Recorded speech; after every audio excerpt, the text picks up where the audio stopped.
Momento de reflexão com o pastor Gilvan Camilo.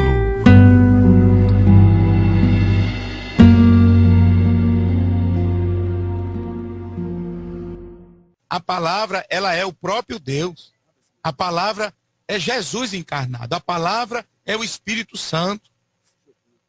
E eu já tive a infelicidade de ver alguém que tem o privilégio de estar numa cadeira eclesiástica elevada e simplesmente abrir a sua boca para instruir o rebanho, dizendo que a igreja está acima da palavra.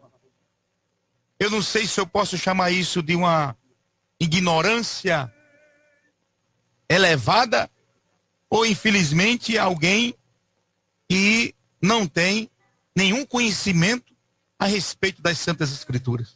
Porque antes de tudo existir, a palavra já era.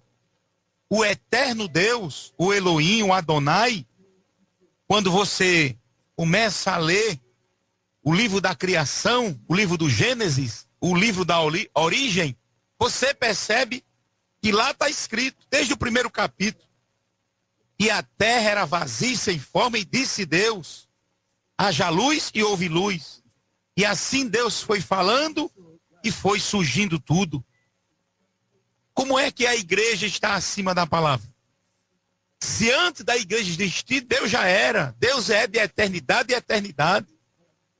Então a igreja não pode estar acima da palavra. Você olha para os ensinos, para a determinação, para os desígnios que provém dela, e você percebe muito bem que a palavra do Senhor, ela não deixa espaço para você elevar nenhuma criatura. Nenhuma criatura. Ao ponto dele se tornar intercessor, dele se tornar intercessora. A palavra nos ensina que só existe um intercessor entre Deus e os homens. Está escrito na primeira epístola de Paulo a Timóteo, capítulo 2, versículo 5. Primeira epístola de Paulo a Timóteo, capítulo 2, versículo 5. Só há um mediador entre Deus e os homens, é Jesus Cristo. Por isso que o salmista, no Salmo 100, ele aponta e centraliza a sua celebração, a sua adoração, a sua devoção, somente a pessoa bendita de Jesus, o Senhor, ao Deus eterno, ao Espírito Santo, mas é ninguém. Porque se porventura alguém trilhando o caminho da sua chamada como missionário, como uma missionária, como um homem de Deus, uma mulher de Deus, se porventura este homem chegou a ter bom êxito nas suas atividades, diante da sua chamada, nós somos sabedores que a palavra nos ensina que o homem não tem nada sido alto, Deus não entregar a ele. Então, se ele fez alguma coisa, e se surgiu alguma coisa, foi porque o Senhor deu aquele dom. Mas quando o homem cumpre a sua missão, e isso aconteceu e acontece de geração em geração, irmão. Só que, infelizmente, doutrinas, algumas religiões, distorcem essa verdade. E nós estamos aqui para esclarecer, para indicar um caminho, à luz da Bíblia. Porque a lâmpada para os nossos pés, luz para o nosso caminho é a Santa Escritura, é a palavra de Deus.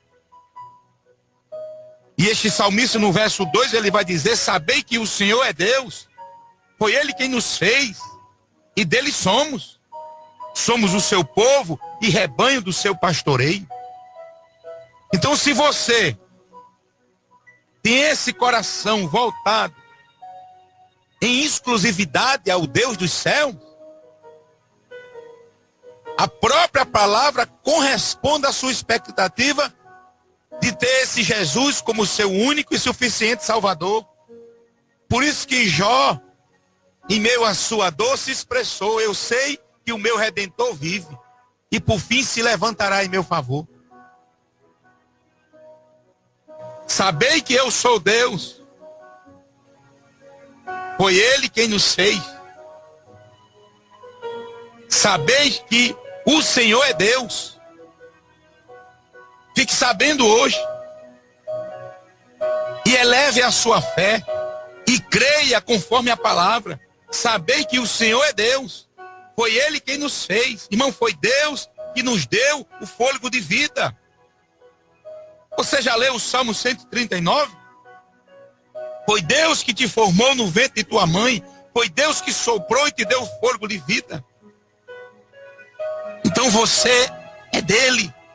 Você é propriedade exclusiva de Deus. Você é povo separado, povo santo. A palavra santo no original significa separado. Todo homem, toda mulher, pela vontade soberana de Deus, aquele que inclina o seu coração a andar pautado nesta verdade, que não anda segundo a ordenança e a orientação do mundo, porque o mundo jaz no maligno.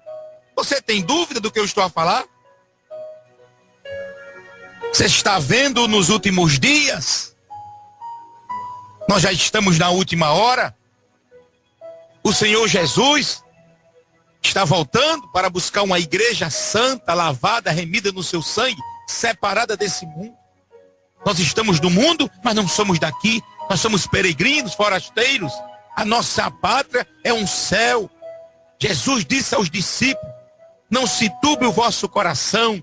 Credes em Deus, credes também em mim. Na casa do meu Pai há muita morada. Eu vou, mas eu volto.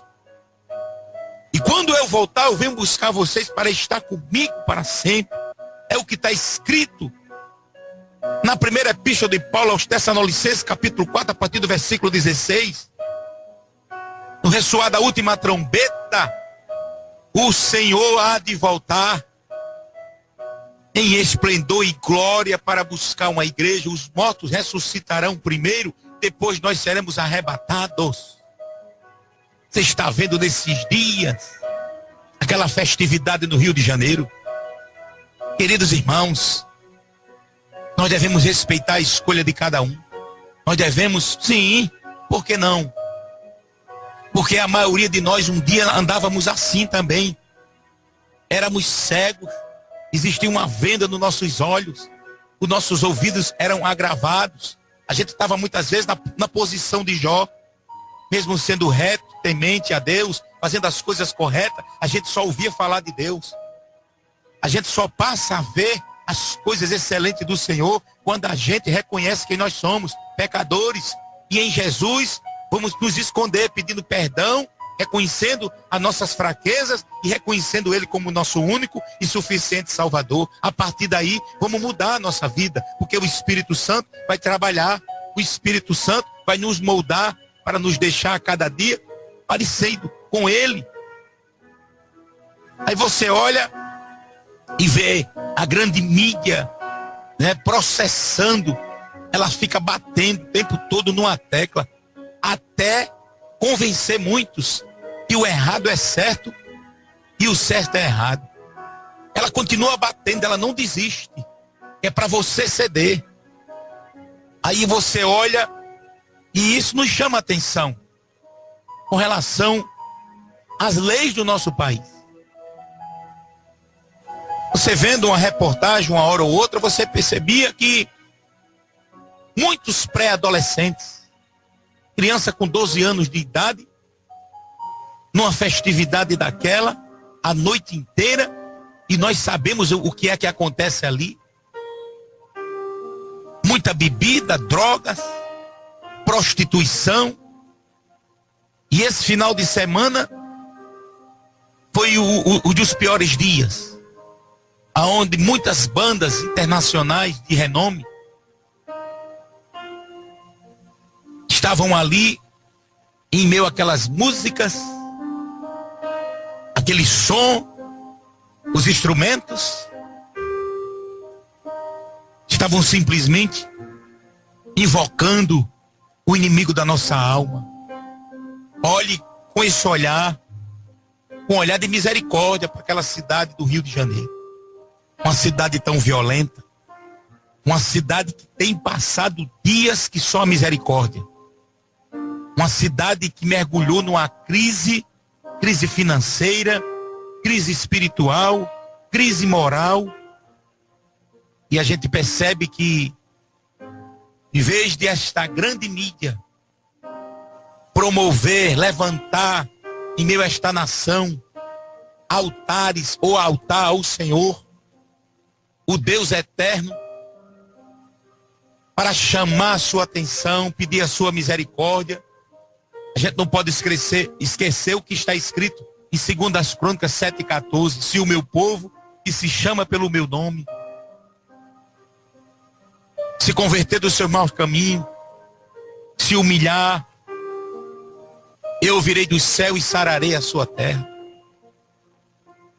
Aí eu pergunto, qual vai ser o resultado daquela adoração ao inimigo da nossa alma, daquele tributo ao inimigo da nossa alma?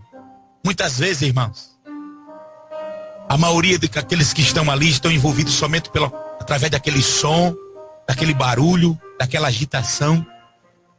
Mas eles liberando aquelas palavras na língua deles, e muitas vezes muitos não me entendem, estão liberando palavras de morte, de maldição sobre a nação, sobre o povo. E esse povo, infelizmente, não sabe que o Senhor é Deus. Não entende que foi Deus que fez cada um deles. E está perdendo a oportunidade de se tornar povo do Senhor e rebanho do seu pastoreio. Porque aquele que deixa de ser pastoreado por um Deus desse, como o salmista disse, o Senhor é o meu pastor e de nada terei falta. E quando você vai vendo a escala de benefício, quando ele é o pastor da minha vida e da tua vida, a gente simplesmente fica como quem sonha. E ele vai mais ainda dizendo o seguinte: entrai por suas portas com ações de graças e nos seus átrios com hinos de louvor, render-lhe graça e bendizê-lhe o nome.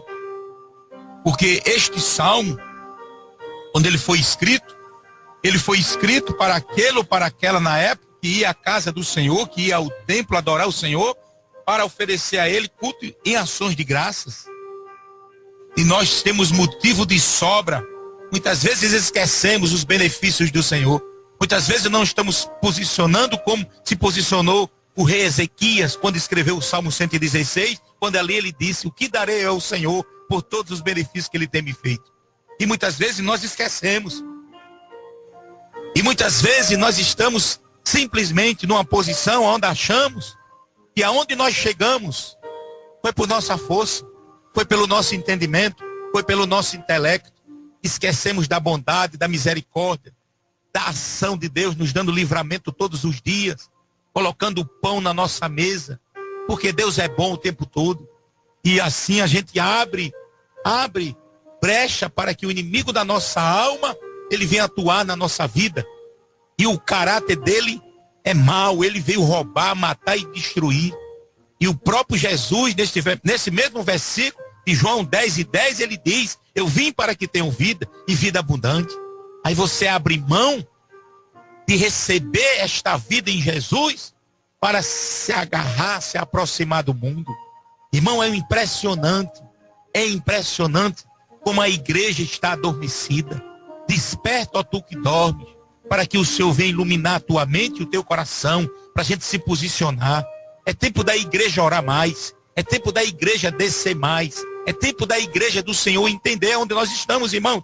Irmãos, nós já estamos na última hora, o inimigo é sabedor, ele já está condenado para sempre, e ele está trabalhando para levar muitos com ele, ele está trabalhando, ele não quer saber de quem está no mundo, porque o mundo já é no maligno, o mundo já está ali dominado, o mundo já está influenciado por suas artimanhas. Cabe a nós, como igreja, que o Senhor tornou não só a autoridade, mas ele liberou uma palavra dizendo: vós sois luz do mundo, vós sois sal desta terra.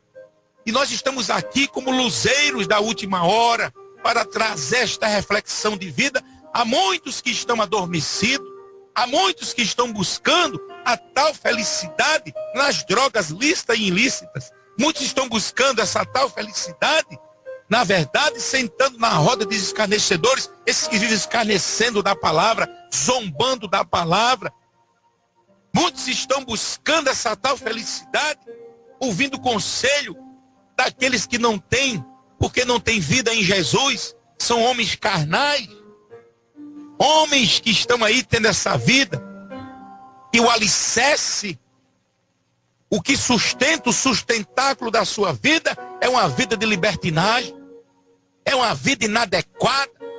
E muitos deles ficam chateados quando escutam uma palavra como esta, porque a palavra nos ensina que vai chegar o tempo, e o tempo é este, quando você pregar a palavra como ela é, muito vai ter comichão nos ouvidos, ao ponto de não querer ouvir. Mas se você quer ouvir ou não, a palavra que vai te dar vida é esta. A palavra que vai te levar para perto desse Deus de amor é esta, não é outra. E eu estou aqui simplesmente com a boca de Deus te orientando para que você se encontre. E não existe lugar para o homem se encontrar. O homem não vai se encontrar em coisas, em pessoas. O homem só se encontra quando ele inclina o coração dele diante da face desse Deus, para entender o que é que o salmista está falando neste Salmo 100. Concluindo no verso 5 está escrito: porque o Senhor é bom, verdadeiramente o Senhor é bom, meu irmão. Olha para a tua volta, olha para a tua casa, olha para a tua vida. Talvez não esteja como você almeja, talvez não esteja como você tem sonhado, mas você sabe que Deus é bom. Ele é bom o tempo todo. Infelizmente a Bíblia também nos ensina que o homem colhe o que ele planta. Como é que você quer plantar abacaxi e quer colher inhame? Como é que você quer plantar batata e quer colher coentro? Não. O que você está plantando fora da presença, distante da presença, você vai colher fora da presença e distante da presença. Mas se você hoje reconhecer as suas fraquezas em Jesus e entender porque foi que ele morreu na cruz, Jesus não é uma religião. Jesus não é uma tradição. Jesus é a palavra, e a palavra de vida. E só tem um caminho, meu irmão. O caminho é Jesus. Ele disse: eu sou o caminho, a verdade e a vida, e ninguém vai ao Pai a não ser por mim. É muito interessante isso. Boa parte do povo que nós conhecemos, quando você cita este versículo, ele recita também. De pronto, tá guardado. Ele conseguiu guardar este versículo. Mas o que importa não é guardar. O que importa é praticar. Por isso que Tiago disse: não apenas escute, mas pratique a palavra. E Jesus um dia numa parábola disse: o homem que escuta a minha palavra e pratica, ele é semelhante a um homem prudente, que edificou a sua casa sobre a rocha. E todo aquele que escuta a minha palavra e não pratica é semelhante a um homem que edificou a sua casa na areia. Porque tanto um como o outro vai sofrer o mesmo percalços que a vida impõe. Veio a chuva, o vento soprou, as águas começaram a subir dos rios, e veio com ímpeto contra aquela casa. Aquela que estava na rocha permaneceu, e aquela que não estava na rocha desabou. Aí a palavra nos ensina o próprio Pedro, aquele que Jesus falou,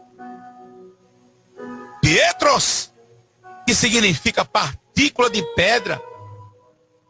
Sobre esta rocha, Jesus estava apontando para ele: eu edificarei a minha igreja, e as portas do inferno não vão prevalecer contra ela. Quando Jesus levou os discípulos para essa localidade chamada Cesareia de Filipe, na região norte de Jerusalém, de Israel, fronteira com a Síria, até hoje está esse lugar lá como testemunha. Essas portas que Jesus estava falando era uma abertura numa rocha, e essa rocha, ela faz parte do Monte Hermon, aquele citado no Salmo 133. Existem essas aberturas nas rochas, e ali tinha a imagem de escultura de vários deuses, porque nós sabemos que a cultura romana tinha influência da cultura grega. E os gregos tinham esta prática para os deuses. E dentre os tais tinha um deus chamado Deus Pan, onde uma abertura maior numa rocha estava ali a sua imagem. E numa época, num período, eles faziam um sacrifício. Pegavam a jovem virgem e jogavam de cima daquele monte no tempo da cheia. Mas antes de jogar, eles sangravam esta jovem e ofereciam ela a esse Deus Pan. E por tradição eles pensavam e falavam: se ela retornar, foi porque o Deus Pan não recebeu. Mas se ela não retornar, o Deus Pan recebeu. Quem é que vai retornar, irmão? Numa época de cheia, uma corrente de água daquela que só Deus, uma pessoa depois de ser sangrada, como é que vai retornar? Mas era assim que eles criam, era a tradição deles. E Jesus levou os discípulos para ali e olhando para aquelas cavidades, falou isto: as portas do inferno não vai prevalecer contra a minha igreja. Ele estava citando que cada porta daquela era um portal do inferno, que tinha influência espiritual naquela localidade, naquela região e na vida daquelas pessoas. E o próprio Pedro, ele agora vai falar na sua epístola que a pedra, a rocha que os edificadores rejeitaram, ela permanece para sempre. Esta rocha é Jesus, irmãos. Olha a profecia de Daniel, quando ele citou todos os reinos e impérios que passaram, o império babilônico, Medo-Persa, os gregos, os romanos. Ele disse que viria uma rocha que ia esmagar os pés daquela estátua do sonho do rei. E Daniel foi simplesmente interpretar aquele sonho. E esta rocha é Jesus. Esta rocha não é Pedro. Pedro não tem e não teve estrutura de sustentar esta igreja, irmãos. Quando Jesus disse: sobre esta rocha eu edificarei a minha igreja, ele estava falando dele mesmo, não era de Pedro. Porque você, quando olha para a história de Pedro, você percebe que Pedro negou Jesus 3 vezes.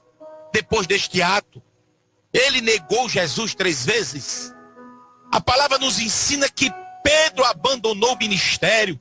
Jesus tinha dito a ele: vou fazer vocês pescadores de homens.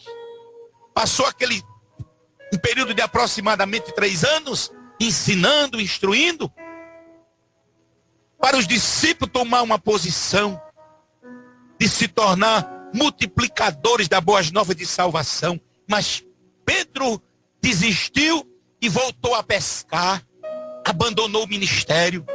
Então Pedro não tinha condição, humanamente falando, espiritualmente falando, de sustentar esta igreja. Só o eterno, só o Deus Todo-Poderoso, só o Senhor dos Senhores, Rei dos Reis, só Jesus Cristo, a rocha de Israel, a rocha eterna, é que tem capacidade de sustentar esta igreja. Uma igreja trabalhosa, uma igreja difícil, de servidez dura. Só Jesus Cristo, irmão, é quem nos suporta. Ele nos conhece. E o salmista diz: porque o Senhor é bom. Não tenha dúvida da bondade de Deus. E se ele está falando com você assim, desta forma, a Bíblia diz que ele, como pai, ele repreende quem ama. Em amor, Jesus está exortando a igreja. E ele vai dizendo: a sua misericórdia dura para sempre. Você tem dúvida que a misericórdia de Jesus é a causa de nós não sermos consumidos? E todos os dias ela se renova como este sol que raia. Assim é a misericórdia do Senhor. E aproveita nesta manhã, porque a misericórdia do Senhor está batendo na porta do teu coração. Deixa penetrar esta misericórdia e se levanta e abandona os ídolos. Toma o conselho de Paulo. Irmãos, está escrito, irmão, você já leu a Bíblia? Abra a Bíblia na sua casa, não importa qual é a versão dela. Qualquer Bíblia que você tiver em casa, abra a Bíblia. E você vai ver, está escrito na primeira epístola de Paulo aos Coríntios, no capítulo 10, a partir do versículo 14. Veja o que é que Paulo vai falar ali sobre a idolatria. E ele vai dizer: fugir, irmãos, da idolatria. Mas tem uma sequência mais adiante que ele vai nos exortando. Ele dizendo: porventura pode alguém estar diante da mesa do Senhor e da mesa de demônios? Porventura os ídolos são alguma coisa? Porventura o que estão sacrificando aos ídolos tem algum resultado? É óbvio que não. Porque você não pode, conforme a Bíblia nos ensina, uma hora estar diante de Deus e uma hora estar diante de demônios. Não. Você é povo separado. Você foi comprado com alto preço, preço de sangue de um justo. Era necessário um justo morrer no seu e no meu lugar. Jesus Cristo veio e cumpriu a sua missão, demonstrando a bondade e a misericórdia que nos alcança todos os dias. O que nos falta, irmão? O que nos resta? E a Bíblia diz que a bondade dele é confirmada, a misericórdia também, de geração em geração. Mas o que fecha, e eu concluo, é também a sua fidelidade. Queridos irmãos, a fidelidade de Deus é uma coisa impressionante. Deus foi fiel com o patriarca Abraão. Deus foi fiel com a sua descendência, com Isaac, com Jacó. Deus foi fiel com o rei Davi. Deus foi fiel com Daniel. Deus foi fiel com Sadraque, Mesaque e Abednego. Deus foi fiel com os apóstolos. Deus foi fiel, irmãos, com o seu povo. E Deus tem sido fiel e vai continuar sendo fiel. Deus é um Deus de aliança. Deus é um Deus de promessa. Deus é um Deus fiel.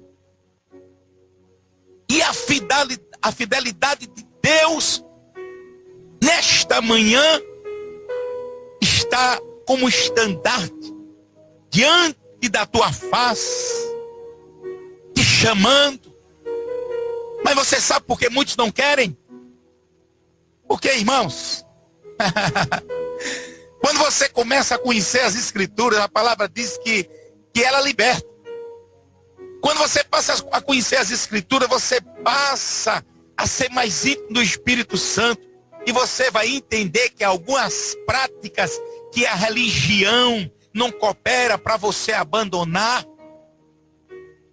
você começa a ser instruído pelo Espírito Santo e vai passar a perceber que existem coisas nas nossas vidas, rudimentos que surgiram na tradição, no tempo, no nosso convívio, desde a nossa infância, que perdurou pela nossa pré-adolescência, adolescência, até a fase adulta, costumes, práticas, vícios, coisas que só a misericórdia de Jesus, que nós não vamos abandonar sendo religiosos, que nós não vamos abandonar pautando e trilhando o caminho de uma tradição. Nós só vamos abandonar quando o Espírito Santo faz morada na nossa vida.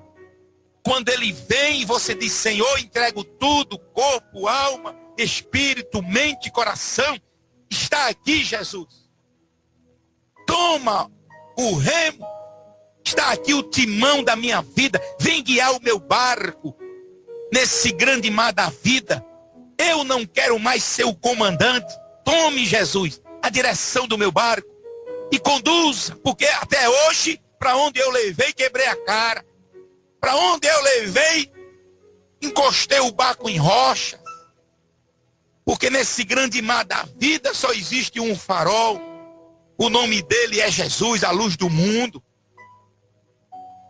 Infelizmente, muitos não querem abandonar. Não, eu vou continuar por aqui, porque por aqui eu tenho ainda algumas coisas, algumas práticas, e eu não estou pronto. Você não vai estar pronto nunca.